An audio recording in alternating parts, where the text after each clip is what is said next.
Good morning, everyone, and welcome to the show. Fernando. Hello. Hi. How are you? I'm good. Thanks for asking. Today's video was brought about by a question I got from a phone call. A friend of mine called me up and was like, hey, I'm doing this. And he was putting a radio in and it was a Sony. And Sonys typically don't work with RRs in that you can't get the gauges and the car functions on the radio. That doesn't mean they don't work in the sense that it will provide everything else. What they like to call navigation features, which is reverse, parking brakes, and VSS. Also in some cases, parking lights and amp turn on. All those things that come in the smart modules, an RR will do for you out of the box.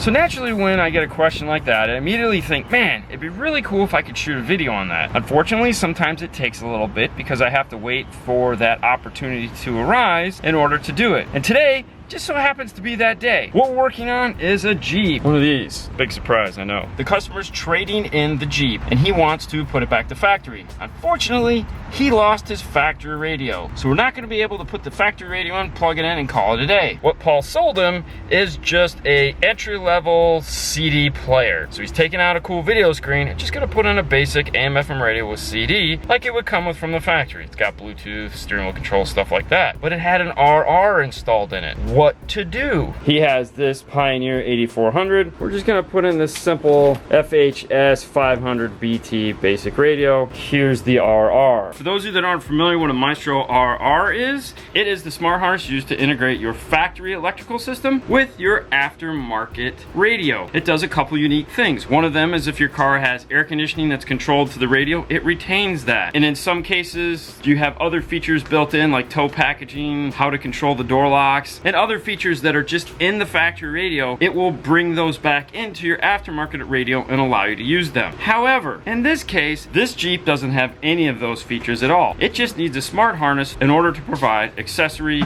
illumination, parking brake, VSS, all those things we talked about. It has no air conditioning built into it. It just needs a basic interface. When adding the 8400 to it though, it did provide the cool gauges and tire pressure and things like that that are kind of cool. What we have to do now is repurpose this RR to power the new Pioneer that we're gonna put in there. We need to grab a laptop. What makes these unique is that these are flashable for the specific radio and car you're going to use them for. So if we plug this into the computer, to do that we need their little micro USB adapter. In this case we're gonna be using it on a USB-C Mac computer. So we have an adapter to do that. Pull off all the old harness.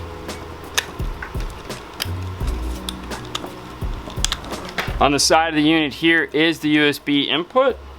Plug it in, launch our WebLink desktop application, select the flash module, and we can see on our screen that it says it's flash for the Chrysler firmware CHR01-DS. The firmware on this is 3.9, and the serial number of the unit is located right here. For doing a Maestro, you have to have the serial number for the radio burned into the brain. There's a couple reasons for that. One of them, if you call them with an issue, they can look at your account name, they can look at what you flashed it to and be like, oh no, you're having problems, we've come out with new software. You know, you get the idea. We'll select flash by vehicle. Now that we've selected that, it's going to start over. This was in a Jeep, and let's say he wanted to put this in a Chevy, we could do that. It doesn't matter, and we could still use the radio's same serial number. In this case, we're going to put it in the same Jeep. We're just going to change its configuration and that it's not going to be attached to an RR compatible radio anymore. Select the year. We have a 2017 Jeep Wrangler. Now it's going to ask us what steering wheel controls we have. We have the ones with the Bluetooth buttons on them. We're going to be using a Pioneer. Type in the model number.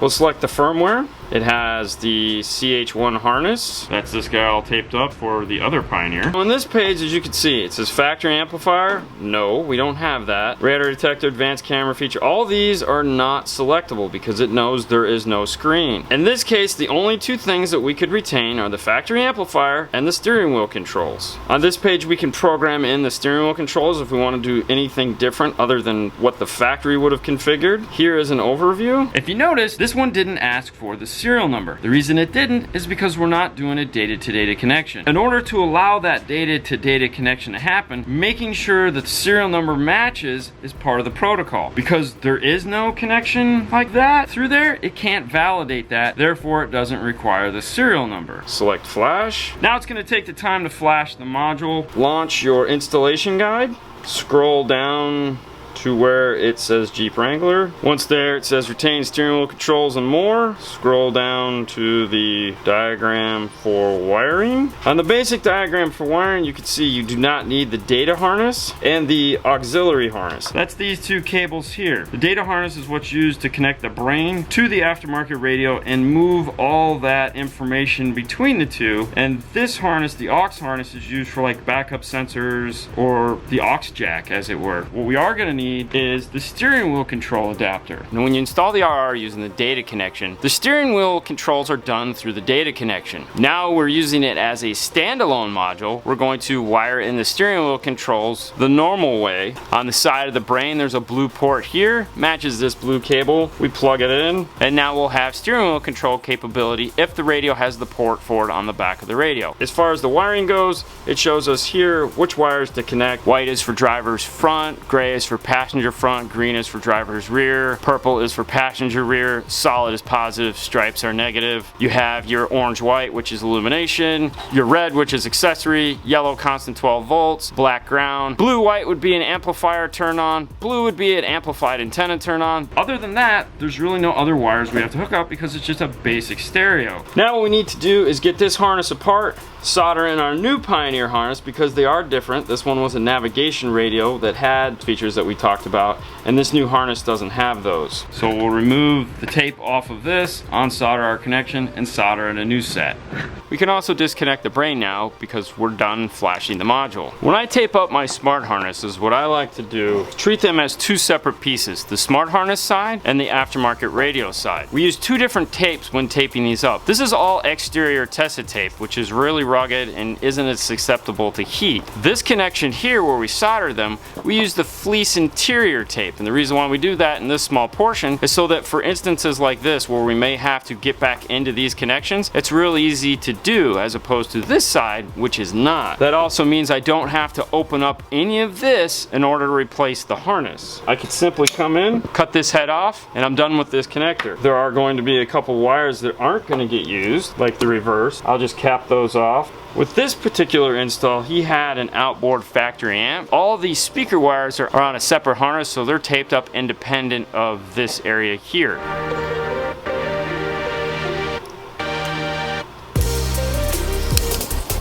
Some of the reasons you might want to go with the RR, even though your radio doesn't support it, are for the simple reasons that, well, one day you might buy a radio that does. If you bought that radio that is just kind of like a filler piece, was what you could afford at the time, spending a couple dollars more and getting the RR harness, when you get your dream radio, all you'll have to do is flash it, plug it in, and you'll get all those cool features. The other reason too, when you're programming the steering wheel control in that section, it's what you see is what you get. You don't have to worry about, oh, the button doesn't do what it's supposed to do, or it's launching the wrong thing, or let's say you have a car that has limited functionality on the button and you want them to be something different, like maybe answer phone calls. You can program them to do that real easily because you're just looking at it. It's not like you have to look at a screen and push buttons or count flashes on light. It does make installation really super easy. Another cool thing, that instruction manual. Those are unique for your application. That would not be the instruction manual if we were doing a data style installation. So they only give you the instructions that you need to do your job, which is kind of nice because it's just not one gigantic owner's manual with 6,000 applications cobbled into one and you have to read every single thing even though it might not pertain to your installation. Now regardless of whether we're doing a data-to-data or a non-data connection on one of these, I like to plug everything in and zip tie my harness into position. We have our harness all zip tied up and ready to go. Now because this is not data-to-data, we can leave this plugged in. It's just going to plug into the car, plug into the radio. There's no two-way communication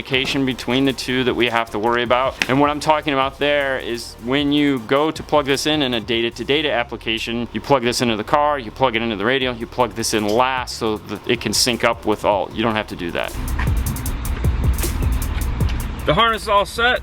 The radio is remounted into the dash kit. Time to put it back in the dash.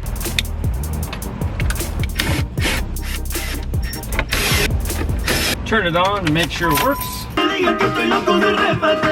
Check your steering wheel controls.